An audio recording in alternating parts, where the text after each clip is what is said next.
sepintas lalu saja ya. Jangan sampai bilang saya suka kampanye lagi. Kita akan dengar firman Tuhan di pagi hari ini Bapak Ibu dari Kisah Para Rasul.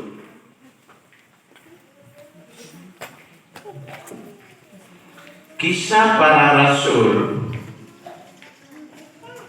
ayat pasal pertama ayat 8. Satu ayat saja Bapak Ibu ya.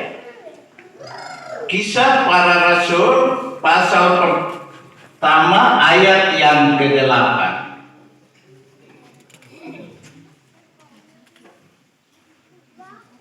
Kalau sudah dapat dalam keadaan duduk saja, kita baca sama-sama.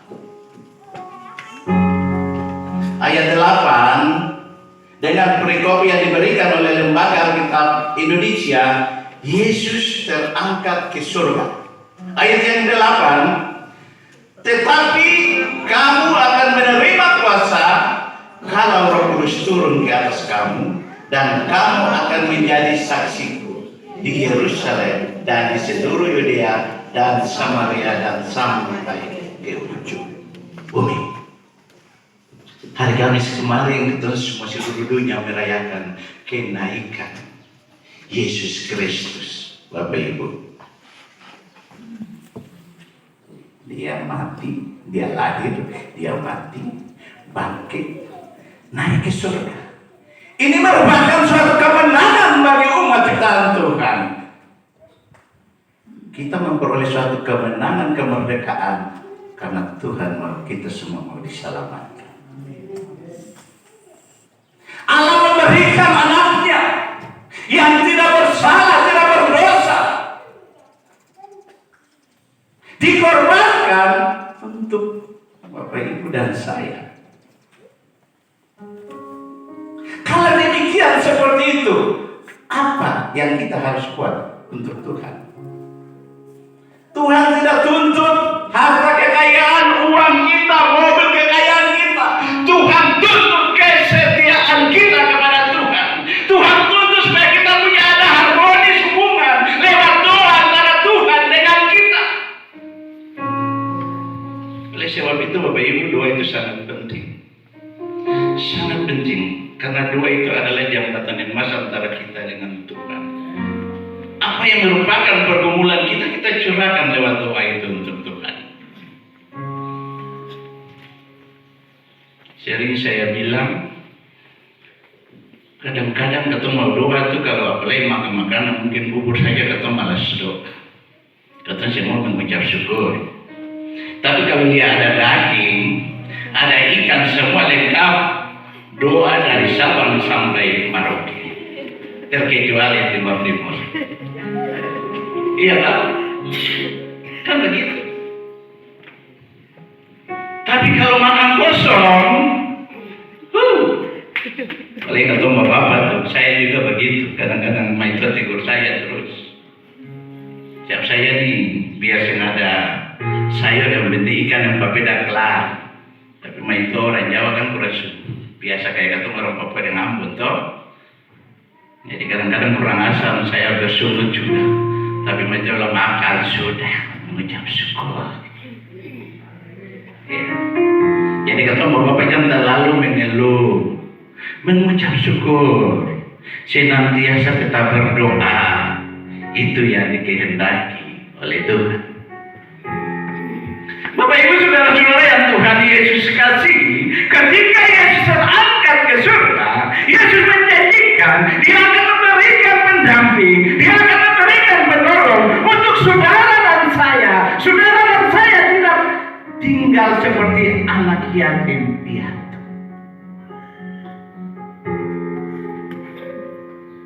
Oleh sebab itu Roh Kudus itu sudah ada Bapak Ibu. Sudah ada di dalam kehidupan Roh Kudus, ada sekarang di kita.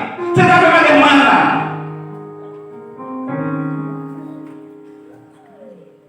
Kita harus bertindak untuk Roh Kudus itu senantiasa tetap di dalam hidup kita. Setiap satu Roh Kudus itu ada. Tetapi kadang-kadang kita tolak itu Roh Kudus. Kita tidak memberikan kesempatan untuk Roh Kudus tinggal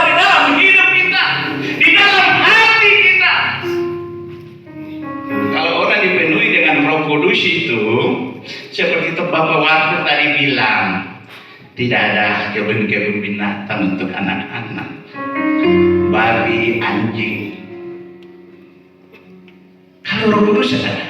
Kalau Roh Kudus ada di dalam hati kita, tidak ada iri hati, tidak ada cemburu, tidak ada dengki, tidak ada kesombongan. Yang ada hanya buah-buah roh, sukacita, damai sejahtera, kebahagiaan. Yang itu yang ada pada kita. Oleh sebab itu jangan ada kebun-kebun binatang seperti tadi Bapak Warpur sampaikan sebagai kesaksian. Ya kan? Kadang-kadang kebun binatang itu keluar untuk bapak-bapak. Bapak-bapak juga kebun binatang keluar untuk ibu, apalagi anak-anak. Kalau bisa kebun binatang itu kita tinggalkan. Kalau mulut ini penuh dengan kuasa, Bapak Ibu. Kalau kita bilang anak itu anjing, babi, dia mungkin lakukan seperti itu. Percaya atau tidak? Kalau kita bilang dia bodoh, anak itu akan bodoh. Karena mulut ini penuh kuasa. Mulut ini bukan untuk kutuk, tetapi mulut ini penuh kuasa. Oleh sebab itu segala yang keluar dari mulut itu lewat hati. Usahakan semua lewat Roh Kudus, supaya kita berbuat sesuatu itu sesuai dengan Roh Kudus. Roh Kudus itu tertib, Bapak Ibu. Kita mengundang Roh Kudus hadir setiap saat di dalam kehidupan kita, di hati kita, supaya Roh Kudus itu dia menuntun kita, dia menyertai kita, dia mendampingi kita dimanapun kita berada, supaya kita hidup sesuai dengan kebenaran firman Tuhan.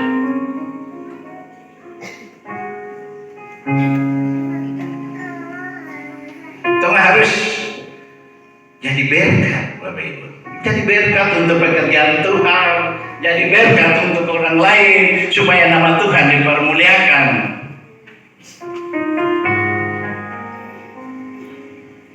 Jangan sampai ada orang bermasalah, sudah tindis dengan tangan atau tindis yang baru 5-10 lagi. Itu harus jadi berkat di dalam keluarga, dengan tetangga, dengan siapa saja. Baik seiman maupun tidak seiman, kita harus jadi berkat, apalagi dalam jemaat harus bergandeng tangan. Jangan ada iri cemburu satu dengan lain. Iya, kadang-kadang ya, di sini tidak ada, tapi di sana sini ada. Kadang-kadang nggak tahu masuk gereja, cuma perhatikan. Mungkin ibu itu punya kening tebal, saya dikit bilang kening sampai di alis sampai di telinga. Hak sedikit bunyi, aduh, ibu tuh hak ini tinggi sekali. Bapak-bapak mungkin kumis sedikit kumis sampai kayak kompangir mobil. Lalu ketemu pulang tidak ada damai hati, tidak ada sukacita. Kadang-kadang kita sampai di rumah maka ibu-ibu sampaikan ketemu bapak baikku lagi. Iya, tambah lagi. Ketun datang ibadah itu harus kita renungkan ketika kita pulang ada sukacita damai sejahtera. Jangan punya iming-iming kita datang ibadah untuk Tuhan supaya kita bisa beli mobil, anak kita bisa kerja, rumah kita bisa bagus dan sebagainya. Itu nomor 2. Kita datang beribadah dengan maksud memuji memuliakan Tuhan. Angkat dia bilang umat yang di tangan kanan, di tangan kiri kekayaan dan kehormatan. Tuhan sudah siap untuk kita. Yang penting kita melayani, fokuskan kita pada Tuhan untuk Tuhan. Tuhan sudah siapkan, Bapak Ibu. Jadi janganlah pikiran, apalagi sekarang ini ada COVID ini memang. Apalagi Bapak Ibu lihat keadaan dunia ini digoncang oleh Tuhan. Tuhan butuhkan orang-orang yang harus dimurnikan. Di sana sini terdengar kejahatan terjadi, penyakit-penyakit menular dan sebagainya, hoax terjadi di mana-mana. Tapi Bapak Ibu, saya mau bilang, secuka kamu gandum sejenak harganya, tetapi minyak dan anggur jangan dirusakan. Kita tetap beribadah untuk Tuhan. Beras 1 kilo 20.000, tetap beribadah untuk Tuhan. Anak-anak Tuhan tidak pernah Tuhan tinggalkan. Jangan kita kendor dengan kondisi yang ada. Mari kita cari Tuhan. Apalagi sekarang ini ada virus satu yang lebih berbahaya lagi ya Bapak Ibu. Itu tanda-tanda seperti corona. Dan itu yang mungkin terjadi di India. Tetapi saya percaya anak-anak Tuhan tidak pernah tinggalkan. Oleh sebab itu Bapak Ibu, carilah Tuhan selama ia berkenan ditemui, berserulah kepadanya selama ia dekat. Carilah dahulu kerajaan Allah dan kebenarannya, maka segala sesuatu akan ditambahkan kepadamu.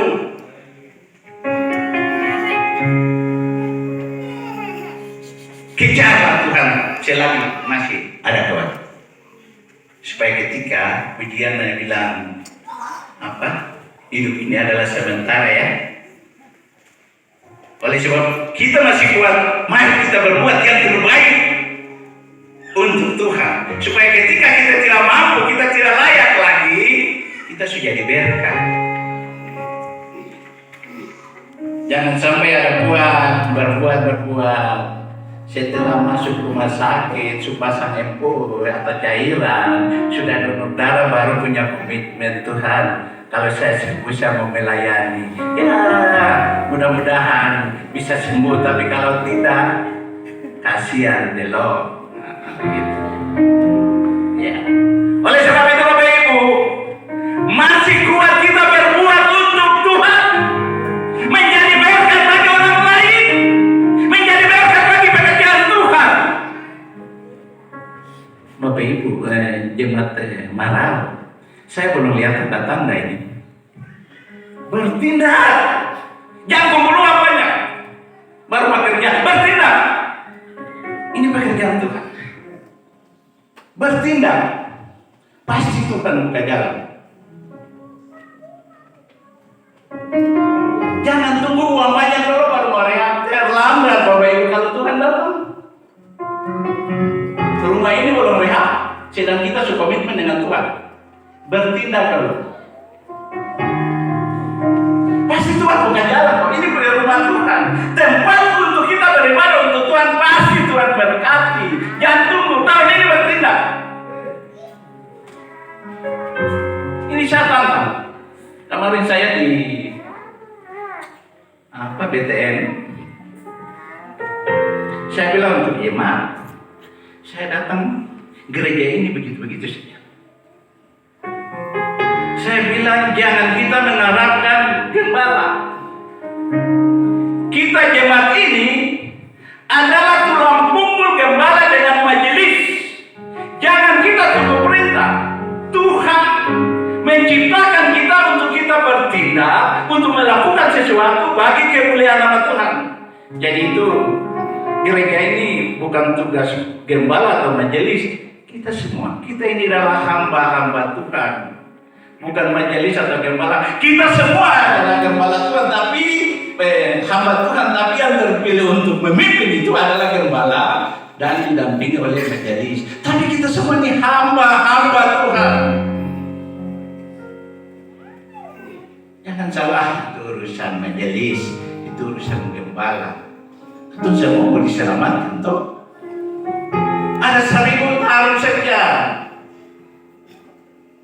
Saya sering bilang di Narwastu, GPD Narwastu, kalau ada pekerjaan Tuhan, mari kita taruh 1.000 atau 500 rupiah saja, supaya kita semua diberkati.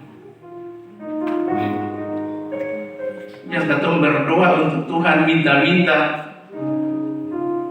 Setelah Tuhan kasih, terima kasih Tuhan sudah terima, tidak kasih.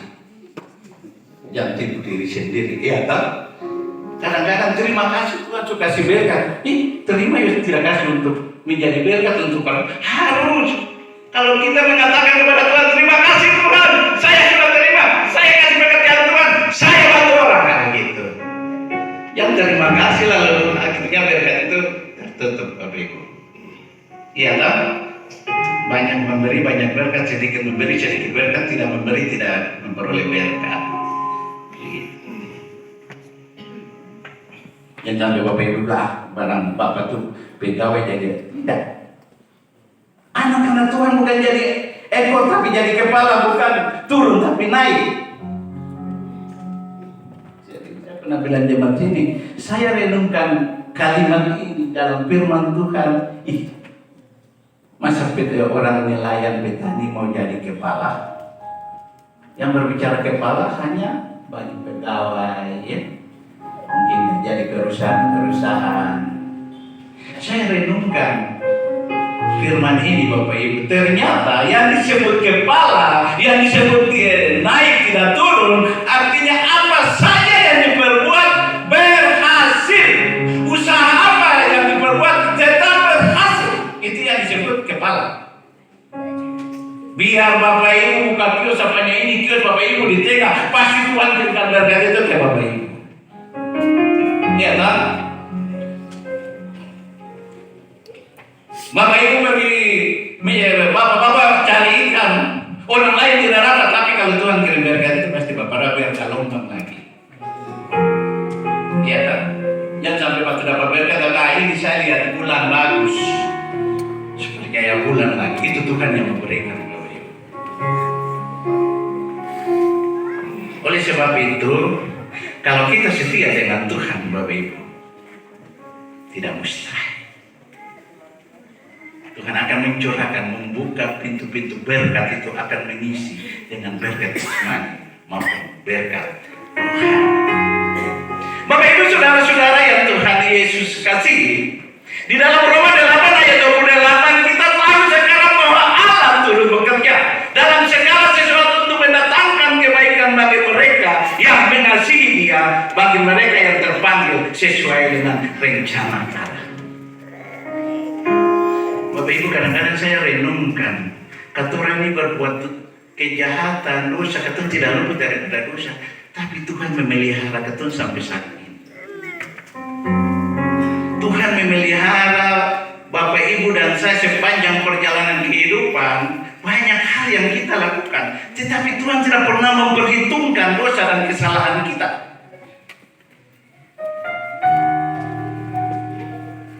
Terbukti sampai saat ini kita bisa bernapas, kita bisa bertemu jemaat satu dengan yang lain, kita bisa melihat mentari pagi, suasana di sekeliling kita.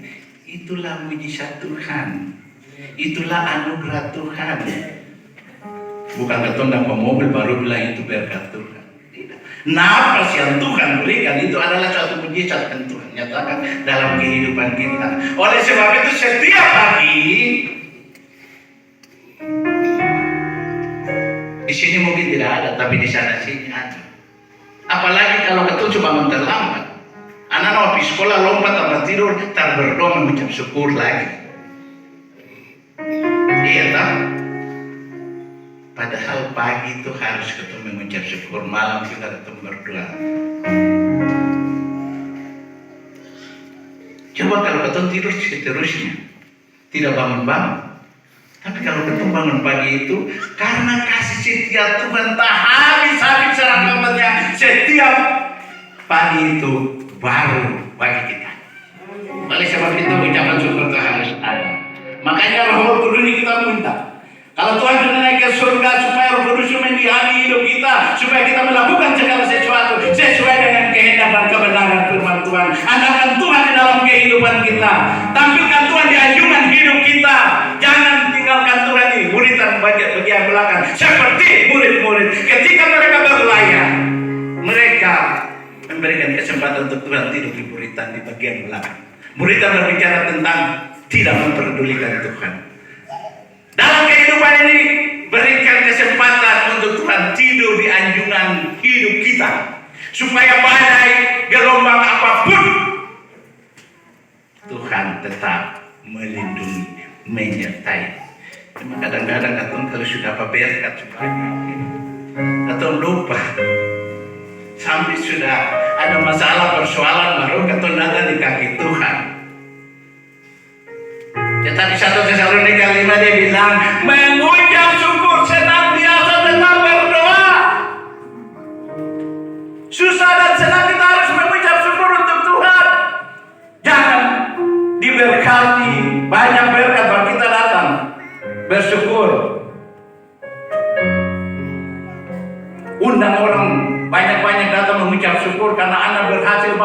berhasil naik pangkat, mama berhasil naik pangkat, anak sukses di sekolah. Susah dan senang kita harus mengucap syukur, itu yang dikehendaki oleh Tuhan. Saya mau bilang untuk Bapak Ibu, kita sebagai orang-orang percaya, kita harus diproses oleh Tuhan. Kita tetap harus diproses oleh Tuhan. Oleh sebab itu proses itu mendewasakan kita, bukan mengkerdilkan kita. Mendewasakan kita supaya kita lebih setia. Kemarin saya punya adik rumah ludes di kampung Bu. Kenal tuh? Ya, yang PTT. 4 tahun kemarin anaknya perempuan meninggal. Hari Minggu kemarin itu, hari Sabtu malam dulu dia sekali ada bagian di belakang. Saya telepon adik, bagaimana? Ini suami istri tertawa. Dia bilang, Bu, ketung keluar ada bagian di badan, dia tertawa. Saya bilang, adik, ku sebagai Ayub mengucap syukur saya. Keluar bagian di badan, mobil saja yang dapat itu dia tarik dengan trek. Tuhan ambil anaknya beberapa tahun yang lalu, anak perempuan SMP. Sekarang rumah nulis. Karena dia hamba Tuhan. Semakin kita dekat dengan Tuhan, semakin kita diproses. Semakin air panas daun teh itu tetap merah. Coba daun teh kalau taruh di RS tidak akan merah. Oleh sebab itu kita harus diproses oleh Tuhan. Tetapi jangan kita diproses langsung kita kenal. Dan saya berpikir kita semua sudah diproses oleh Tuhan. Lewat anak-anak kita, lewat rumah tangga kita, lewat tugas dan pekerjaan kita, maupun lewat dalam pelayanan kita. Kalau ada orang Kristen yang tidak diproses oleh Tuhan, maka yang ayat 1 bilang, perhatikanlah keadaanmu. Kamu menabur banyak tapi bawa pulang sedikit. Kamu makan tetapi tidak pernah kenyang, minum tidak pernah puas. Kamu berpakaian tapi tidak pernah rasa panas.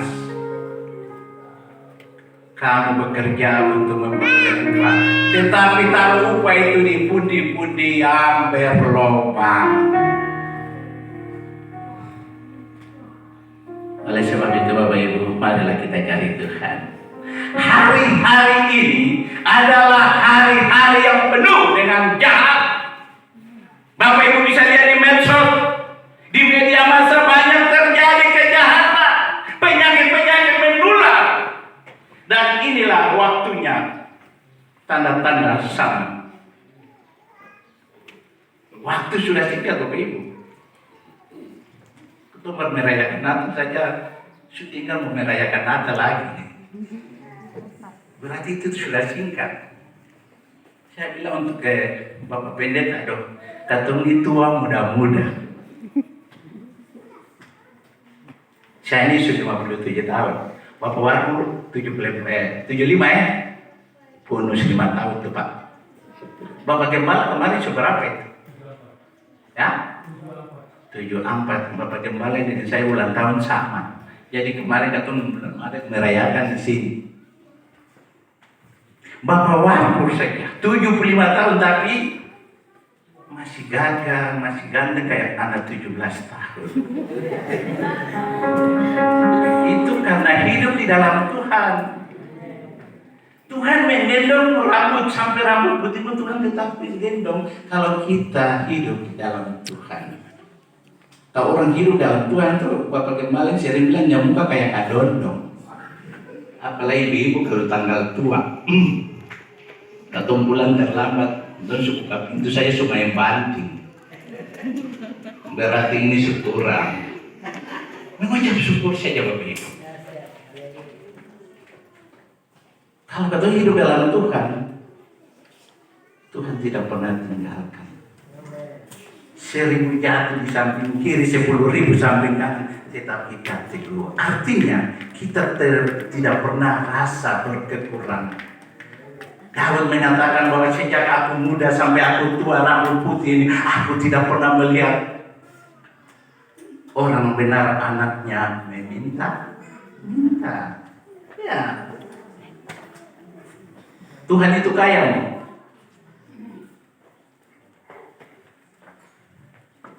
Tuhan itu dahsyat Bapak Ibu. Dan Tuhan mau anak-anak Tuhan mau kaya. Tapi kekayaan itu jangan salah digunakan. Berkat itu jangan salah digunakan Bapak Ibu. Tuhan mau kita harus kaya. Maksudnya supaya menopang pekerjaan Tuhan, menjadi berkat bagi orang lain, supaya Tuhan dipermuliakan. Jadi jangan bilang, ayah saya miskin. Apa yang miskin? Mungkin kita tinggal di rumah gubuk, tapi kita punya Tuhan ada. Siapa kalau mati itu tidak ada rumah yang beda-beda di atas. Tidak ada kaya, tidak ada miskin, tidak ada punya jabatan yang semua sama. Tidak ada putih, tidak ada hitam, semuanya sama di hadapan Tuhan. Amin, amin, amin. Siapa yang melakukan kehendak Tuhan, kanan. Siapa yang tidak melakukan kehendak Tuhan, kiri. Gitu. Oleh sebab itu, kenapa kita harus capek-capek datang beribadah? Kita harus mau kita semua diselamatkan oleh Tuhan. Iya toh?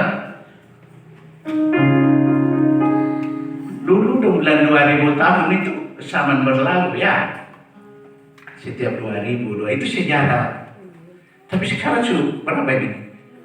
2021. Bapak ini berarti zaman anugerah. Tuhan berikan kesempatan ini, dan bila Tuhan tidak akan datang, akan datang firman Tuhan Bapak Ibu. Cepat atau lambat firman ini akan digenapi. Tuhan menurunkan waktu ini supaya Tuhan mau kita semua bertobat, supaya kita semua mau diselamatkan.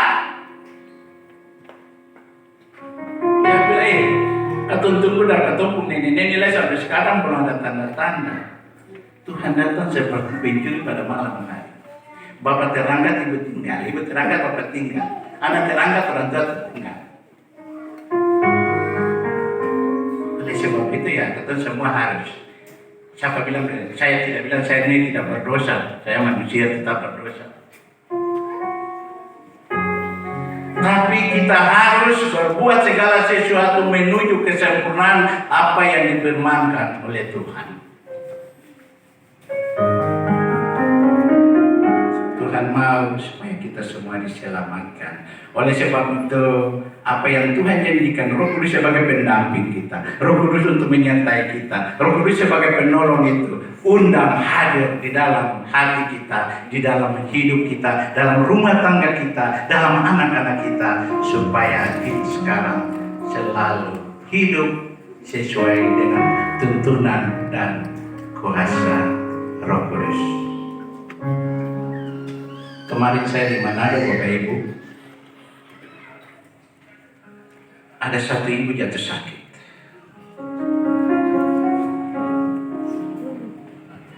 Jadi anaknya telepon, padahal kita baru kenalan sekitar lalu saja karena kita 5 hari di Manado. Dia telepon karena waktu kita dulu dia bilang mamanya belum ya, muntah darah ya, mahkam sudah parah, dia pulang. Besoknya dia telepon mamanya masuk rumah sakit. Tapi saya tidak percaya Bapak Ibu, saya tidak percaya. Di mana ada yang bilang itu modus itu. Saya waktu dia paksakan, dia bilang, tolongkan saya mau masuk rumah sakit. Saya tanya ada saudara kan tidak? Saudara itu mohon, saya telepon, tapi mereka tidak ada respons. Saya bilang ada BPJS kan tidak? Tidak BPJS. Bapak ada kan tidak? Bapak sudah meninggal. Anak itu ada SMA lebih.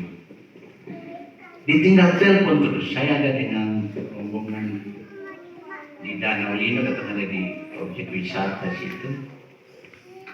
Dia bilang, Bapak, mama ini di ICU, belum ada diambil tindakan, sudah dari pagi sampai sore. Karena persyaratan di rumah sakit itu harus kasih DP dulu, 1,5 juta Bapak Ibu.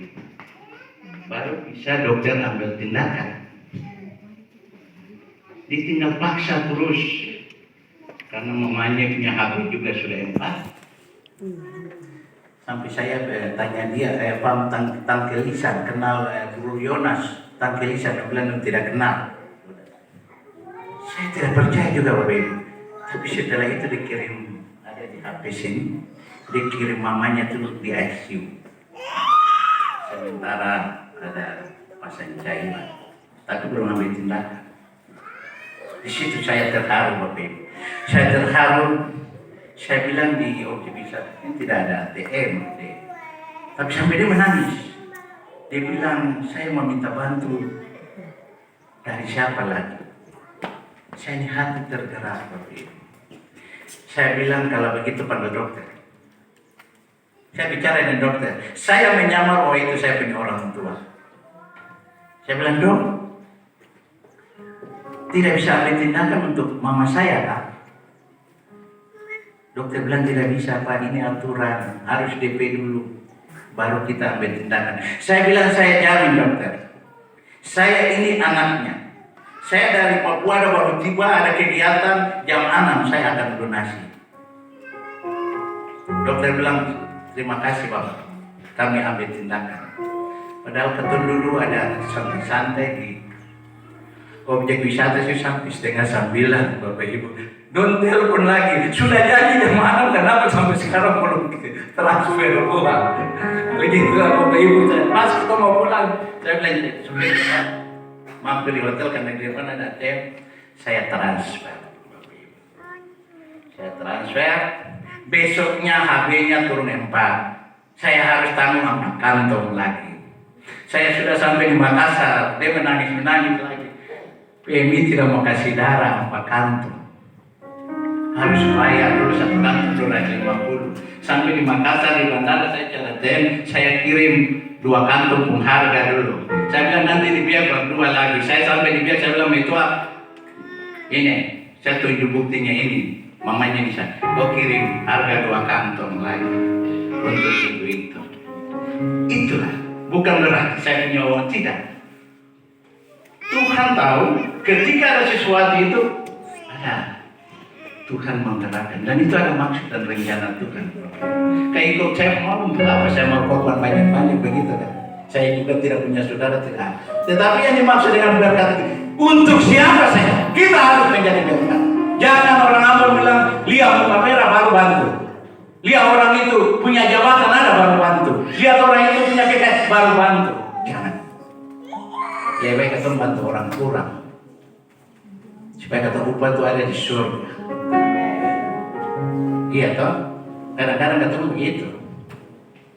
Kalau mau bantu dia orang itu dia pun ada jabatan. Orang itu juga ya, dia ekonomi bagus ketemu bantu supaya besok dia bantu ketemu jalan.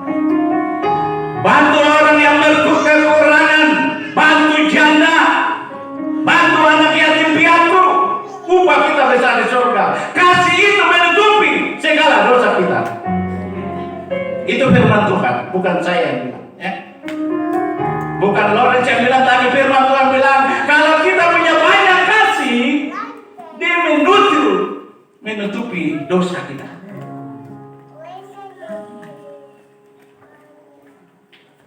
Jadi begitu Bapak Ibu. Hari ini ada penyerahan anak ya. Berapa orang Bapak? 1. Nah, bagi Bapak Ibu yang akan menyerahkan anak, saya ingatkan. Anak itu adalah titipan Tuhan, ya. Anak itu adalah titipan Tuhan bagi kita. Mereka adalah ciptaan Tuhan. Kita harus jaga dia dengan baik, merawat dia dengan baik. Kita akan bertanggung jawab untuk Tuhan lewat anak-anak kita. Jangan seperti tadi Bapak Warpur sampaikan. Untuk kita semua, bukan untuk Bapak atau Ibu yang menyerahkan. Anak-anak kita semua itu adalah titipan Tuhan yang Tuhan percayakan kita. Kalau kita salah rawat, kita salah bina, itu tanggung jawab kepada Tuhan. Iya kan? Sekarang baru Undang-Undang Perlindungan Anak. Sekarang baru ada Undang-Undang Perlindungan Anak nomor 35 tahun 2015, tapi perlindungan anak ini Tuhan sudah tuliskan lewat kebenaran firman Tuhan, sudah ada. Anak-anak itu adalah titipan Tuhan bagi kita orang tua, supaya kita urus mereka dengan baik, kita merawat mereka dengan baik, kita bisa membawa mereka untuk mengenalkan Tuhan. Jadi jangan sia-siakan anak-anak kita. Jangan mama-mama dong marah atau bapak-bapak lalu kebun-kebun binatang keluar semua. Rawat dia dengan baik.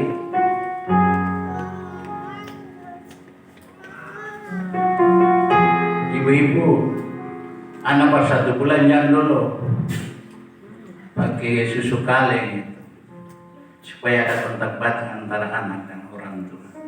Saya lihat sekarang nih, di sini tidak ada, tapi di sana sini ada. Ibu-ibu tuh aduh, katanya supaya body press. Jadi anak 1 bulan lagi suka sih minum susu kaleng. Terkecuali ada kelainan, tapi kalau ada ASI, berikan untuk anak itu, untuk daya tahan tubuh. ASI itu lebih daripada susu kaleng. Susu kaleng itu dibuat dari yang tadi Bapak bilang, kebun-kebun binatang tuh.